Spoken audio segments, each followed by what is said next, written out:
Imagine losing a multimillion-dollar fraud case not because you lacked evidence, but because a single mishandled hard drive rendered everything inadmissible. In my 2 decades working across digital forensics and blockchain security, I've seen technically flawless investigations collapse in court over procedural mistakes that were entirely avoidable. Legal digital forensics isn't just about recovering data, it's about recovering it in a way that survives cross-examination. Let me walk you through what actually holds up before a judge. Preserving the chain of custody. The chain of custody is the backbone of admissible evidence.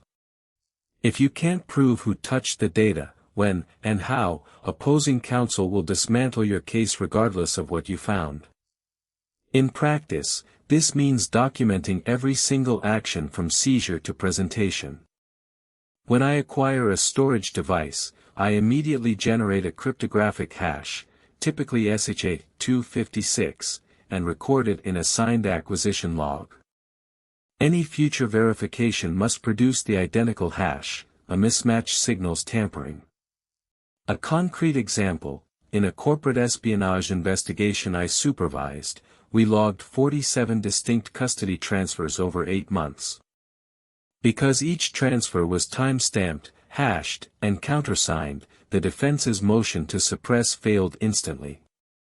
The rule I follow, and one I stress to every junior analyst I train, is simple: if it isn't documented, it didn't happen. Blockchain has introduced a powerful upgrade here. I've begun anchoring custody logs to public ledgers, using Stellar and Soroban smart contracts to create immutable, time-stamped records. I can attest that an on-chain hash gives you something no paper trail ever could, mathematically verifiable proof that evidence hasn't changed since the moment of acquisition. Working with forensically sound tools and methods, courts increasingly demand that your tools and methods be scientifically validated. In the United States, the Daubert standard requires that forensic techniques be testable, peer-reviewed, and have known error rates. Similar principles apply across the EU and Latin America. This means you never work on original media.